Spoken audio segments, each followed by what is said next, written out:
Tronglobigida Lakidraba Angang Anigi Thawai Yaudraba Haksang, Haying Megi Tang Ani, Tangja Numita, Imung Manung Lauraga Aroiba Mathong Mangam, Pawakchau Ikai gi Tolbung Lamthabung da Pangthoklagani Haina, Angang Anigi Apokpa Amadi Apopi Anina, Lebak Miyam da Kangalakli.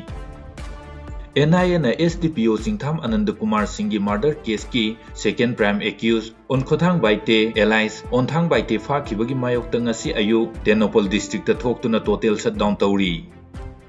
19 kg gi commercial LPG cylinder gi mamal lupa samapan ga mok ground doi da hengat kre haujikti cylinder amagi mamal lupa lising ahunga humdra mathoi paisa yangkai oiragani domestic LPG cylinder gi mamandi ahung bal leite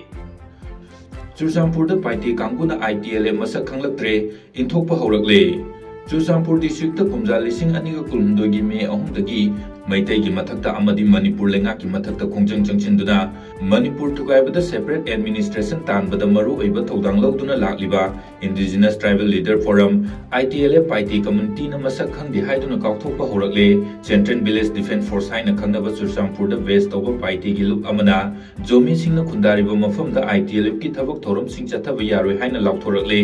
zomi lup asigi maitai digi thadorokpa cheron amada Mathang tha me ahumda Itlp na separate day haina thorum pangthoknaba siliba asiga mari leinana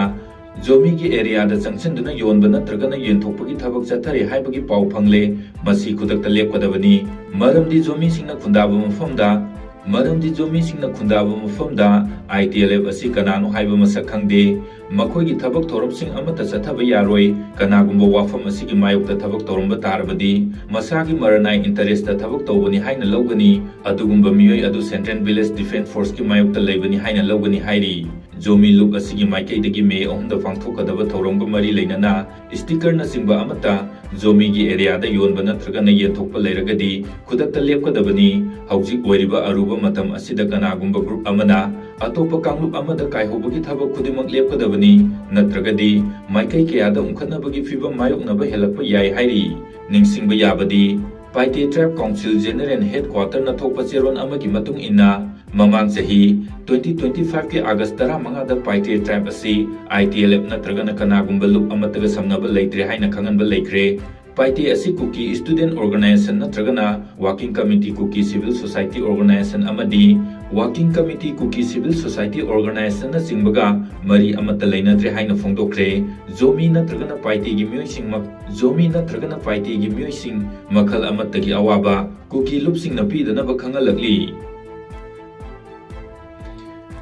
Mitai ST list chananaba taliba demand asigi mayokta singi district khudingmakta mathang tha me ahumda miyamgi oiba khongchat ama chatkani haina ansumna phongdorakli ngasi ansumgi general secretary SR Andriana khuyek piduna thadorokpa cheron amada phongdorok ibadi mitai phurumna ST list chanbagi demand asi kansilakpada natana tamda leiriba legislature singna sogalakpa asina state asida leiriba tribal miyamda akanba safu ama pire loinana tribal miyamda pungning leitadaba ama phawhalle phibam asida ansumna lusingduna Manipurda leiriba tribal organization singi oiba mifam asi tha asigi kumathoida pangthokiba maitai singna ST demand taliba asigi mayokta tribal solidarity mass ama chatnaba warep lawki loinana tha asigi kuntare tafamgiba ansumgi mifamna warep asi saugatuna me ahumda Chingi district singda rally asi chatnaba warep lawbani haina su phongdokhi Khul district ki Kuki Khul Taru Kangpokpida district ta tinnaba warep lawkhre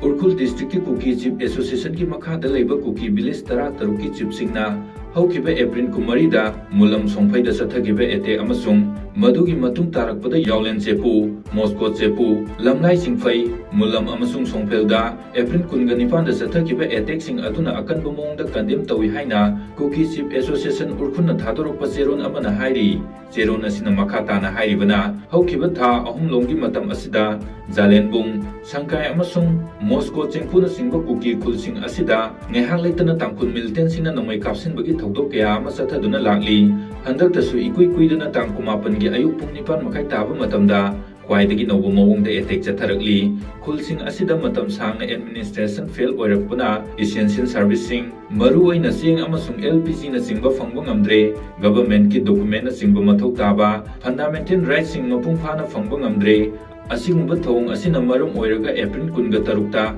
ꯀꯨꯀꯤ chief association ꯎꯔꯈꯨꯜꯒꯤ ꯃꯈꯥꯗ ꯂꯩꯔꯤꯕ ꯀꯨꯀꯤ ꯈꯨꯜ 13ꯀꯤ ꯆꯤꯞꯁꯤꯡꯒꯤ ꯑꯣꯏꯕ ꯃꯤꯐꯝ ꯑꯃ ꯄꯥꯡꯊꯣꯛꯈ꯭ꯔꯦ꯫ ꯂꯣꯏꯅꯅ ꯃꯤꯐꯝ ꯑꯗꯨꯗ WCKCSOꯁꯤꯡꯒꯤ charter of ꯗꯤꯃꯥꯟꯗꯁꯤꯡ ꯑꯗꯨ ꯃꯄꯨꯡ ꯐꯥꯅ ꯁꯧꯒꯠꯄꯒ ꯂꯣꯏꯅꯅ ꯎꯔꯈꯨꯜꯒꯤ ꯍꯥꯏꯔꯤꯕ ꯀꯨꯀꯤ ꯚꯤꯂꯦꯖꯁꯤꯡ ꯑꯁꯤ ꯀꯥꯡꯄꯣꯛꯄꯤ ꯗꯤꯁꯇ꯭ꯔꯤꯛꯇ ꯈꯨꯗꯛꯇꯒꯤ ꯇꯤꯟꯅꯕ ꯗꯤꯃꯥꯟꯗ ꯇꯧꯈ꯭ꯔꯦ ꯍꯥꯏꯔꯤ꯫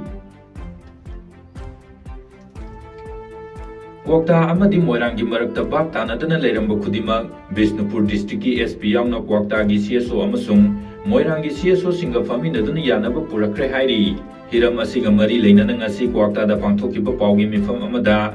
MMPEA, AKIBO ꯑꯃꯗꯤ ꯑꯟꯖꯨꯃꯥꯟ ꯀ꯭ꯋꯥꯛꯇꯥꯒꯤ ꯆꯤꯞ ꯑꯦꯗꯚꯥꯏꯖꯔ ꯑꯔꯤꯕꯝ ꯖꯤꯌꯥꯎꯗꯤꯟꯅ6 ꯑꯦꯄ꯭ꯔꯤꯜꯒꯤ ꯇꯥꯡ 6 ꯑꯃꯁꯨꯡ 8ꯀꯤ ꯂꯣꯟꯅꯕ ꯇ꯭ꯔꯣꯡꯂꯥꯎꯕꯤꯗ ꯄꯤꯛꯂꯤꯕ ꯑꯉꯥꯡ ꯑꯅꯤꯅ ꯐꯃꯨꯡꯗ ꯇꯨꯝꯗꯨꯅ ꯂꯩꯔꯤꯉꯩꯗ ꯊꯣꯛꯈꯤꯕ ꯂꯥꯏꯕꯛ ꯊꯤꯕ ꯊꯧꯗꯣꯛ ꯑꯃꯁꯨꯡ ꯃꯗꯨꯒꯤ ꯃꯇꯨꯡ ꯇꯥꯔꯛꯄ ꯊꯧꯗꯣꯛ ꯑꯗꯨꯕꯨ ꯌꯥꯅꯤꯡꯗꯕ ꯎꯠꯇꯨꯅ CRPF ꯀꯦꯝ ꯇꯝꯅ ꯆꯪꯁꯤꯟꯈꯤꯕ ꯃꯤꯌꯥꯝꯒꯤ ꯏꯍꯧꯗ CRPFꯅ ꯅꯣꯡꯃꯩ ꯀꯥꯞꯊꯣꯔꯛꯄꯗꯒꯤ ꯃꯤꯑꯣꯏ 3 ꯂꯩꯈꯤꯗꯕꯒꯤ ꯊꯧꯗꯣꯛ ꯑꯗꯨꯒꯤ ꯃꯇꯨꯡ ꯇꯥꯔꯛꯄꯗ ꯃꯤꯌꯥꯝꯒꯤ ꯏꯍꯧ ꯑꯃꯅ ꯃꯔꯝ ꯑꯣꯏꯔꯒ ꯇꯤꯗꯤꯝ ꯂꯝꯕꯤ ꯊꯤꯡꯕ ꯑꯃꯁꯨꯡ ꯏꯀꯣꯅꯣꯃꯤꯛ ꯕ꯭ꯂꯣꯀꯦꯠ ꯇꯧꯕꯗ ꯀ꯭ꯋꯥꯛꯇꯥ ꯑꯃꯁꯨꯡ ꯑꯀꯣꯏꯕꯗ ꯂꯩꯕ ꯈꯨꯜ ꯀꯌꯥꯒꯤ ꯆꯥꯅ ꯊꯛꯅꯕ ꯄꯣꯠꯂꯝꯁꯤꯡ ꯄꯨꯁꯤꯟꯅꯕ ꯍꯣꯠꯅꯕꯗ ꯂꯩꯔꯤꯕ ꯏꯁꯨꯁꯤꯡꯒꯤ ꯃꯇꯥꯡꯗ ꯃꯣꯏꯔꯥꯡꯒꯤ CSOꯁꯤꯡꯒ ꯋꯥꯔꯤ ꯁꯥꯟꯅꯔꯕ ꯃꯇꯨꯡ ꯀ꯭ꯋꯥꯛꯇꯥꯒꯤ CSO 5ꯅ ꯃꯤꯠꯌꯦꯡ ꯆꯪꯗꯨꯅ ꯄꯣꯠꯆꯩꯁꯤꯡ ꯑꯗꯨ ꯄꯨꯁꯤꯟꯕ ꯍꯧꯈꯤ꯫ ꯑꯗꯨꯕꯨ ꯑꯦꯄ꯭ꯔꯤꯜ 23ꯇ ꯀ꯭ꯋꯥꯛꯇꯥ ꯇꯝꯅ ꯄꯨꯔꯛꯈꯤꯕ ꯄꯣꯠꯂꯝ ꯈꯔ ꯃꯣꯏꯔꯥꯡ ꯂꯝꯈꯥꯏꯗ ꯃꯩ ꯊꯥꯈꯤꯕ ꯑꯗꯨꯗꯒꯤ ꯑꯦꯄ꯭ꯔꯤꯜ 23ꯇ ꯀ꯭ꯋꯥꯛꯇꯥꯒꯤ ꯃꯤꯌꯥꯝꯒꯤ ꯑꯣꯏꯕ ꯃꯤꯐꯝ ꯑꯃ ꯄꯥꯡꯊꯣꯛꯇꯨꯅ ꯍꯥꯏꯔꯣꯏꯗꯕ ꯋꯥꯐꯝ ꯈꯔ ꯍꯥꯏꯈꯤꯕꯗꯨ ꯂꯥꯏꯕꯛ ꯊꯤꯕꯅꯤ꯫ ꯊꯃꯣꯏꯗ ꯑꯗꯨꯒꯨꯝꯕ ꯅꯨꯡꯁꯤꯅꯗꯕ ꯑꯃꯠꯇ ꯂꯩꯕ ꯅꯠꯇꯦ꯫ ꯃꯈꯥ ꯇꯥꯅꯁꯨ ꯑꯄꯨꯟꯕ ꯃꯅꯤꯄꯨꯔ ꯑꯃ ꯑꯣꯏꯅꯕ ꯍꯣꯠꯅꯕꯗ ꯀ꯭ꯋꯥꯛꯇꯥꯒꯤ ꯃꯤꯌꯥꯝꯅ ꯂꯦꯞꯀꯅꯤ ꯍꯥꯏꯈꯤ꯫ ꯄꯥꯎꯒꯤ ꯃꯤꯐꯝ ꯑꯗꯨꯗ ꯁꯔꯨꯛ ꯌꯥꯈꯤꯕ ꯃꯤꯑꯣꯏ ꯑꯃꯅ ꯍꯥꯏꯈꯤꯕꯗ ꯃꯣꯏꯔꯥꯡꯒꯤ CSOꯁꯤꯡꯅ ꯄꯣꯠꯆꯩ ꯄꯨꯔꯒ ꯂꯥꯛꯄ ꯒꯥꯔꯤꯁꯤꯡꯗꯒꯤ ꯄꯩꯁꯥ ꯂꯧꯏ ꯍꯥꯏꯔꯤꯕꯗꯨ ꯑꯔꯥꯟꯕꯅꯤ, ꯄ꯭ꯔꯨꯐ ꯂꯩꯕ ꯅꯠꯇꯦ ꯍꯥꯏꯅ ꯁꯦꯡꯗꯣꯛꯈꯤ꯫ ꯑꯃꯨꯛꯀꯣꯛꯀꯤ ꯄ꯭ꯔꯁꯤꯗꯦꯟꯠ SN ꯖꯂꯥꯟꯅ ꯍꯥꯏꯈꯤꯕꯗ ꯊꯣꯛꯈꯤꯕ ꯊꯧꯗꯣꯛ ꯑꯗꯨ ꯚꯥꯞ ꯇꯥꯅꯕ ꯋꯥꯠꯄꯗꯒꯤ ꯊꯣꯛꯈꯤꯕꯅꯤ꯫ ꯅꯥꯀꯟ ꯑꯅꯤꯒꯤ CSOꯁꯤꯡ ꯕꯤꯁꯅꯨꯄꯨꯔꯒꯤ SP ꯌꯥꯎꯅ ꯐꯝꯃꯤꯟꯅꯕꯗꯒꯤ ꯚꯥꯞ ꯇꯥꯅꯗꯨꯅ ꯌꯥꯅꯕ ꯄꯨꯔꯛꯈ꯭ꯔꯦ ꯍꯥꯏꯔꯤ꯫ ꯃꯅꯤꯄꯨꯔꯗ ꯍꯧꯖꯤꯛ ꯑꯣꯏꯔꯤꯕ ꯊꯧꯗꯣꯛ ꯋꯥꯊꯣꯛ ꯀꯌꯥꯗ ꯌꯨꯝꯐꯝ ꯑꯣꯏꯗꯨꯅ ꯏꯗꯨ ꯅꯤꯡꯊꯧ ꯍꯥꯏꯔꯤꯕ ꯄꯦꯖ ꯑꯁꯤꯅ ꯃꯤꯌꯥꯝꯒꯤ ꯃꯤꯠ ꯅꯥꯀꯣꯡ ꯀꯌꯥ ꯑꯣꯏꯍꯟꯕꯤꯔꯤ꯫ ꯉꯁꯤꯁꯨ ꯌꯥꯝꯅ ꯃꯔꯨꯑꯣꯏꯕ ꯋꯥꯐꯝ ꯈꯔ ꯊꯝꯕꯤꯔꯛꯂꯤ꯫ ꯏꯗꯨ ꯅꯤꯡꯊꯧꯅ ꯋꯦꯁ ꯕꯦꯡꯒꯜ ꯏꯂꯦꯛꯁꯟꯗ ꯑꯖꯦ ꯄꯥꯜ ꯁꯔꯃ IPS ꯀꯧꯕ UPꯗꯒꯤ DIG ꯑꯣꯏꯕ ꯅꯤꯄꯥ ꯑꯃ ꯋꯦꯁ ꯕꯦꯡꯒꯜ ꯏꯂꯦꯛꯁꯟꯒꯤ ꯑꯣꯕꯖꯔꯚꯔ ꯑꯣꯏꯅ ꯂꯥꯛꯂꯒ ꯄꯋꯥꯔ ꯂꯥꯟꯅ ꯑꯦꯛꯁꯔꯁꯥꯏꯖ ꯇꯧꯗꯨꯅ ꯂꯣꯀꯦꯜ ꯇꯦꯔꯣꯔꯥꯏꯖ ꯇꯧꯍꯟꯕ, BJPꯒꯤ ꯚꯣꯠ ꯀꯥꯅꯕ ꯍꯣꯠꯅꯕꯒꯤ ꯀꯥ ꯍꯦꯟꯕ IPS ꯑꯣꯐꯤꯁꯥꯔ ꯑꯁꯤꯒꯤ ꯂꯤꯆꯠ ꯁꯣꯁꯤꯌꯦꯜ ꯃꯤꯗꯤꯌꯥꯒꯤ ꯔꯤꯄꯣꯔꯠ ꯁꯦꯌꯔ ꯃꯌꯥꯝ ꯇꯧꯏ꯫ ꯃꯤ 4-5ꯗꯒꯤ ꯍꯦꯟꯅ ꯌꯦꯡꯗꯦ꯫ ꯁꯣꯁꯤꯌꯦꯜ ꯃꯤꯗꯤꯌꯥ ꯑꯃꯗꯤ ꯅ꯭ꯌꯨꯁꯄꯦꯄꯔꯗ ꯍꯥꯏꯔꯤꯕ IPS ꯑꯣꯐꯤꯁꯥꯔ ꯑꯁꯤ ꯁ꯭ꯇ꯭ꯔꯤꯞ ꯇꯧꯕ, ꯍꯥꯏ ꯀꯣꯔꯠ ꯁꯨꯄ꯭ꯔꯤꯝ ꯀꯣꯔꯠꯇ PIL ꯊꯥꯕꯒꯤ ꯄꯥꯎ ꯌꯧꯈ꯭ꯔꯦ꯫ ꯅ꯭ꯌꯨꯁ ꯁꯦꯌꯔ ꯇꯧꯖꯔꯒꯁꯨ ꯀꯅꯥ ꯑꯃꯠꯇꯅ ꯌꯦꯡꯕꯤꯗꯦ꯫ ꯌꯦꯡꯗꯕꯒꯤ ꯃꯔꯝꯁꯤ ꯃꯄꯥꯟꯒꯤ ꯏꯂꯦꯛꯁꯟꯒ ꯃꯔꯤ ꯂꯩꯅꯕ ꯁꯤꯒꯨꯝꯕ ꯄꯥꯎ ꯏꯟꯇꯔꯦꯁ ꯂꯩꯇꯕꯒꯤ ꯑꯣꯏꯔꯤꯅꯤ, ꯑꯩꯈꯣꯏꯒ ꯃꯔꯤ ꯂꯩꯅꯗꯦ ꯈꯟꯕꯒꯤꯅꯤ꯫ ꯎꯔꯈꯨꯜꯗ ARꯅ ꯑꯥꯔꯃꯤ ꯌꯨꯅꯤꯐꯣꯔꯝ ꯀꯨꯀꯤꯁꯤꯡꯗ ꯁꯄ꯭ꯂꯥꯏ ꯇꯧꯔꯝꯕꯒꯤ ꯐꯥꯔꯦ꯫ ꯈ꯭ꯋꯥꯏꯗꯒꯤ ꯃꯔꯨꯑꯣꯏꯕ ꯀꯦꯁꯀꯤ ꯏꯕꯤꯗꯦꯟꯁ ꯑꯣꯏꯕ ꯄꯥꯎꯅꯤ, ꯀꯅꯥ ꯑꯃꯠꯇꯅ ꯌꯦꯡꯕꯤꯗꯦ꯫ ꯚꯥꯏꯔꯦꯜ ꯆꯠꯄ ꯉꯝꯗꯦ꯫ ꯅꯦꯁꯅꯦꯜ ꯃꯤꯗꯤꯌꯥ ꯕ꯭ꯂꯣꯒꯔꯁꯤꯡꯅ ꯍꯥꯏꯂꯥꯏꯠ ꯄ꯭ꯔꯣꯃꯣꯁꯟ ꯇꯧꯕꯤꯗꯦ, ꯅꯦꯁꯅꯦꯜ ꯅ꯭ꯌꯨꯁꯇ ꯑꯣꯏꯍꯟꯗꯦ꯫ ꯑꯖꯦ ꯄꯥꯜ ꯁꯔꯃ IPS ꯁꯣꯁꯤꯌꯦꯜ ꯃꯤꯗꯤꯌꯥꯅ ꯀꯔꯝꯅ ꯁ꯭ꯇ꯭ꯔꯤꯞ ꯇꯧꯏ, ꯀꯔꯝꯅ PIL ꯊꯥꯗꯨꯅ ꯑꯣꯐꯤꯁꯥꯔ ꯑꯗꯨꯒꯤ ꯃꯊꯛꯇ ꯑꯦꯛꯁꯟ ꯂꯧꯈꯠꯄ ꯌꯥꯏ ꯍꯥꯏꯕ ꯈꯪꯂꯒꯗꯤ AR ꯑꯥꯔꯃꯤ ꯑꯣꯐꯤꯁꯥꯔꯅ ꯃꯅꯤꯄꯨꯔꯗ ꯑꯣꯠꯂꯤꯕ ꯑꯁꯤꯒꯤ ꯃꯊꯛꯇ ꯀꯔꯝꯅ ꯑꯦꯛꯁꯟ ꯂꯧꯈꯠꯀꯅꯤ ꯈꯪꯂꯣꯏꯗ꯭ꯔꯥ? ꯀꯨꯀꯤꯗꯤ ꯂꯣꯏꯅ ꯍꯥꯏ, ꯃꯩꯇꯩ ꯀꯨꯀꯤ ꯂꯥꯟ ꯃꯅꯨꯡꯗ ꯃꯩꯇꯩ CRPF, DIG ꯃꯅꯤꯄꯨꯔꯗꯒꯤ ꯇ꯭ꯔꯥꯟꯁꯐꯔ ꯇꯧꯈꯤ, ꯃꯩꯇꯩ ꯑꯥꯔꯃꯤ ꯑꯣꯐꯤꯁꯥꯔ ꯈꯨꯗꯛꯇ ꯂꯧꯊꯣꯛꯍꯟꯈꯤ꯫ ꯃꯩꯇꯩꯅꯗꯤ ꯂꯥꯟ ꯃꯅꯨꯡꯗ ꯀꯨꯀꯤꯒꯤ ꯃꯤꯆꯪ ꯆꯪꯗꯨꯅ ꯃꯩꯇꯩ ꯍꯥꯠꯄꯗ ꯃꯇꯦꯡ ꯄꯥꯡꯁꯤꯟꯕ ꯀꯨꯀꯤ ꯑꯃꯗꯤ ꯅꯟ ꯃꯅꯤꯄꯨꯔꯤ ꯁꯦꯀ꯭ꯌꯨꯔꯤꯇꯤ ꯑꯣꯐꯤꯁꯥꯔ ꯇ꯭ꯔꯥꯟꯁꯐꯔ ꯇꯧꯕ ꯉꯝꯈꯤꯕ꯭ꯔꯥ? ꯉꯝꯈꯤꯗꯦ ꯅꯠꯇ꯭ꯔꯥ? ꯃꯗꯨ ꯀꯔꯤꯒꯤꯅꯣ? ꯀꯨꯀꯤꯅ ꯂꯥꯟ ꯇꯧꯔꯛꯂꯒꯅ ꯃꯩꯇꯩ ꯃꯁꯦꯟ ꯈꯠꯅꯕ, ꯂꯤꯗꯔ ꯁꯤꯜꯂꯣ ꯍꯥꯏꯗꯨꯅ ꯂꯥꯎꯕ ꯅꯠꯇꯅ ꯃꯩꯇꯩꯁꯤꯡ ꯑꯇꯩ ꯇꯧꯗ꯭ꯔꯤ꯫ ꯌꯦꯡꯒꯣꯟ ꯑꯃꯗ ꯍꯨꯏ ꯆꯪꯂꯛꯄꯗ ꯌꯦꯟ ꯃꯌꯥꯝ ꯑꯃ ꯈꯣꯡꯕ,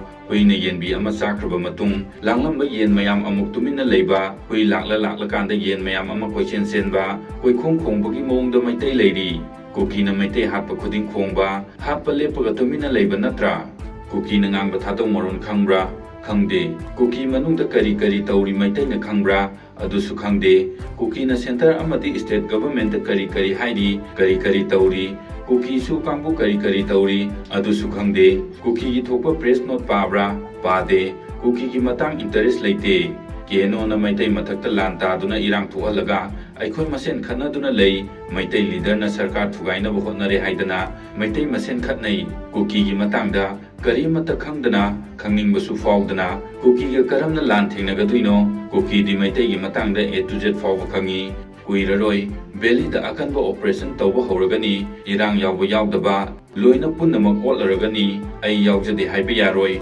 ꯑꯗꯨꯁꯨ ꯁꯤꯐꯥꯏꯒꯤ ꯆꯩ ꯆꯥꯔꯕ ꯃꯇꯨꯡꯗ ꯌꯥꯎꯏ ꯌꯥꯎꯗꯦ ꯁꯤꯐꯥꯏꯅ ꯂꯦꯞꯀꯗꯕꯅꯤ꯫ ꯁꯥꯟꯇꯤꯗꯥꯁ ꯒꯣꯁꯥꯏ ꯂꯥꯛꯇꯨꯅ ꯃꯩꯇꯩ ꯄꯨꯌꯥ ꯃꯩ ꯊꯥꯈꯤꯕꯒꯤ ꯍꯤꯟꯗꯨ ꯑꯣꯟꯊꯣꯛꯄꯤꯔꯝꯂꯦ ꯍꯥꯏꯗꯅ ꯅꯤꯟꯗꯥ ꯇꯧꯔꯤ꯫ ꯃꯅꯤꯄꯨꯔꯅ ꯏꯟꯗꯤꯌꯥꯗ ꯄꯨꯜꯂꯨꯕꯒꯤ ꯉꯁꯤ ꯋꯥꯔꯤꯕꯅꯤ ꯍꯥꯏꯗꯅ ꯅꯤꯟꯗꯥ ꯇꯧꯔꯤ꯫ ꯃꯩꯇꯩ ꯀꯨꯀꯤ ꯂꯥꯟ ꯑꯁꯤꯗ ꯃꯅꯤꯄꯨꯔꯒꯤ ꯌꯥꯝꯅ ꯃꯥꯡꯖꯕ ꯊꯣꯛꯂꯒꯗꯤ ꯀꯅꯥꯅ ꯅꯤꯟꯗꯥ ꯇꯧꯒꯅꯤ? ꯁꯥꯟꯇꯤꯗꯥꯁ ꯃꯇꯝꯒꯤ ꯃꯩꯇꯩ, ꯃꯅꯤꯄꯨꯔꯅ ꯏꯟꯗꯤꯌꯥꯗ ꯇꯤꯜꯂꯝꯗꯥꯏꯒꯤ ꯃꯩꯇꯩꯒ ꯍꯧꯖꯤꯛꯀꯤ ꯃꯩꯇꯩꯒ ꯀꯔꯤꯕꯨ ꯈꯦꯠꯅꯔꯤꯕꯒꯦ? ꯑꯩꯈꯣꯏꯅ ꯍꯣꯠꯅꯖꯗꯅ ꯅꯣꯡꯊꯛꯇꯒꯤ ꯐ꯭ꯔꯤꯗ ꯀꯅꯥ ꯑꯃꯠꯇꯅ ꯊꯥꯗꯔꯛꯂꯣꯏ꯫